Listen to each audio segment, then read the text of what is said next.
Hello guys, welcome to our YouTube channel Rathod speaks. చాలా మంది doubt అడుగుతున్నారు, అన్న ఎంసెట్ కౌన్సిలింగ్ ఎప్పుడు స్టార్ట్ అవుతుంది, డేట్ ఎప్పుడు వస్తుందని.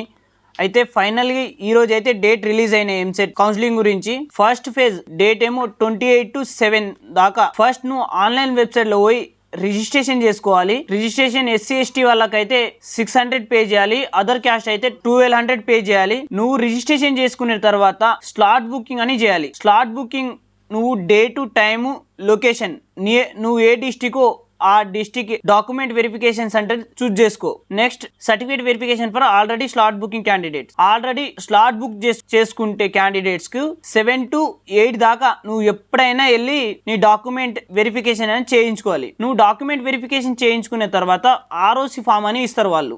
ROC ఫామ్ లో నువ్వు ఇచ్చిన డాక్యుమెంట్స్ అన్ని బ్లూ మార్క్ తోన టిక్ ఉంటది, ఎన్ని డాక్యుమెంట్ ఏమో రాంగ్ మార్క్ అని ఉంటది. Next existing option for the after certificate verifications. నువ్వు ROC ఫామ్ ఇచ్చిన తర్వాత 24 hours తర్వాత నీ మొబైల్ నెంబర్ కి ఒక OTP అని వస్తుంది. రిజిస్ట్రేషన్ చేసుకున్న మొబైల్ నెంబర్ కి నువ్వు ఆ మొబైల్ ద్వారా నీ పాస్వర్డ్ ని రీజనరేట్ చేసుకొని వెబ్ ఆప్షన్ పెట్టుకోవచ్చు. Freezing options. నువ్వు పాస్వర్డ్ జనరేట్ చేసుకున్న తర్వాత వెబ్ ఆప్షన్స్ పెట్టుకోనికి college number of colleges display అవుతుంది. నీకు ఈ కాలేజెస్ అన్ని బిఫోరే ఒక లిస్ట్ అని ప్రిపేర్ చేసుకోండి. ఆర్ఎల్స్ మీ దగ్గర ఏం అసలు టాప్ కాలేజ్ లేకుంటే మన ఇన్స్టాగ్రామ్ లో అన్ని రీల్స్ ఉంటది, వెళ్ళి చెక్ చేసుకోండి. ఆర్ఎల్స్ మీ దగ్గర టాప్ కాలేజ్ లిస్ట్ లేకుంటే మన ఇన్స్టాగ్రామ్ ల పేజ్ లో ఉంటది, వెళ్ళి చెక్ చేసుకోండి. Display the mark seat allotment on before. నీకు 13 లోపు నువ్వు ఏ కాలేజ్ పెట్టాలో అన్ని డిస్ప్లే అవుతుంది. Freezing option for the first phase seat allotment. నువ్వు 14 to 15 దాకా నువ్వేమైనా కాలేజెస్ మాడిఫికేషన్ చేసుకోవచ్చు. నీ కాలేజెస్ కూడా చేంజ్ చేసుకోవచ్చు ఏమైనా రిక్వైర్డ్ ఉంటే. Provisional allotment for the seat for the first phase. నీకు సీట్ అలాట్ అయితే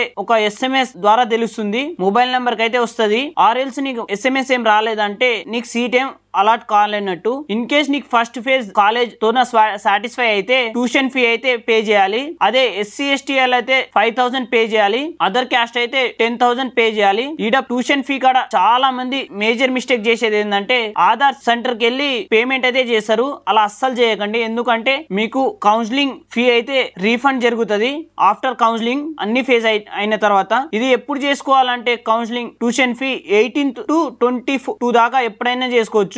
సెకండ్ ఫేజ్ కూడా సేమ్ ప్రాసెస్ ఉంటుంది, కానీ ఇక్కడ డేట్ ఒకటి గుర్తించుకోండి. 25 నుండి సెకండ్ వెబ్ ఆప్షన్స్ అయితే పెట్టుకోవచ్చు. సెకండ్ వెబ్ ఆప్షన్స్ ఎవరు ప్రిఫర్ చేయాలంటే ఇన్ కేస్ నీకు ఫస్ట్ ఫేజ్ లో సీట్ అలాట్ కాలేదు అంటే go for the second phase. ఇంకా ఫస్ట్ ఫేజ్ గురించి చెప్పానా అంటే ఫస్ట్ ఫేజ్ లో దానికన్నా పెట్టుకోవడానికి ట్రై చేయండి సెకండ్ ఫేజ్ లో.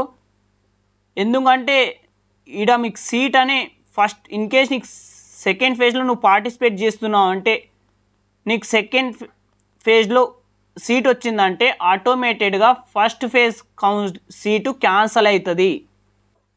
ఫ్రీజింగ్ ఆఫ్ ఆప్షన్స్ అంటే సెకండ్ ఫేజ్ ఎప్పుడు పెట్టుకోవచ్చు అంటే 27 లోపు పెట్టుకోవచ్చు.